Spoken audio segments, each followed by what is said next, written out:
Ayan mga kasalon, pag-uusapan natin ngayon about sa mga nagtatanong sa FB. Marami kasi nagtatanong mga kasalon sa FB kung ano ang gagawin nila sa nasira na buhok ng customer nila. Lagi silang humihingi ng advice ng mga kasama natin sa FB. Hindi ba yun mga kasalon na mag-rebonding ka ng buhok ng customer mo na hindi ka naman professional hairdresser? O di kaya magbi-bleach ka ng buhok ng customer mo na hindi ka naman professional hairdresser? Pwede ba yun mga kasalon?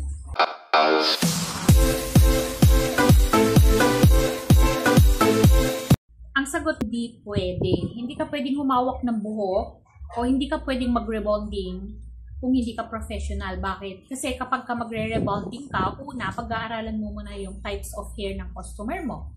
Pangalawa, pag-aaralan mo din yung gamot na gagamitin mo doon sa type of hair ng customer mo. So kapag hindi mo alam yon, hindi mo alam yung type of hair niya, maaari kang gumamit ng matapang na gamot doon sa kanyang buhok. And then yung proseso din o yung application. Imbis na yung buhok niya, pwede mong lagyan ng protection dahil alam mo kung ano yung niya, yung type of hair niya. Hindi mo na malalagyan ng protection kasi hindi mo alam kung anong type of hair ang buhok ng customer mo. So, maaari mo siyang makalbo. And then, nagtatanong ka sa Facebook kung paano ang gagawin mo.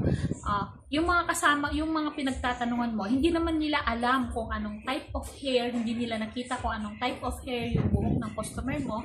So, maaaring makapag-advise sila.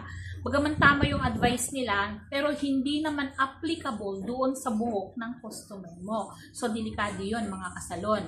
So, mas maganda talaga ay huwag ka nang mag-DIY at ginagamit mo pa o ginagawa mo pa ito sa mga customer na nagbabayad sa'yo, which is unfair sa mga customer mo. Ganon din sa bleaching, di ba? Sa bleaching, kapag ka nagbe-bleach tayo ng hair, hindi ka dapat basta-basta mag-bleach ng hair kasi maaari din masunog mo yon. So, ibig sabihin, bago ka mag-bleach ng hair, dapat alam mo kung anong type of hair ang customer mo o yung i-bleach mo. Kung anong dapat, gaano kataas yung peroxide na gagamitin mo and gaano siya katagal ibabad. Ito ba'y gagamitan mo siya ng foils o hindi mo dapat gamitan ng foils? So, lahat ito mga kasalon ay dapat pinag-aaralan bago ka humawak ng buhok.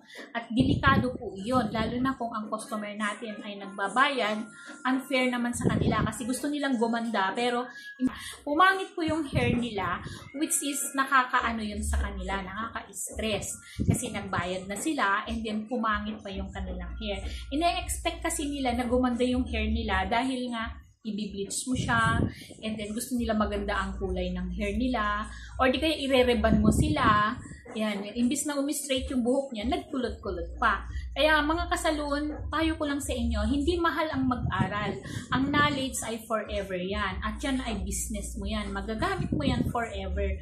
Mag-aral ka lang sa tamang trainers, training center, sa tamang trainer, para sa ganun ay yung knowledge na malaman mo ay tumpak.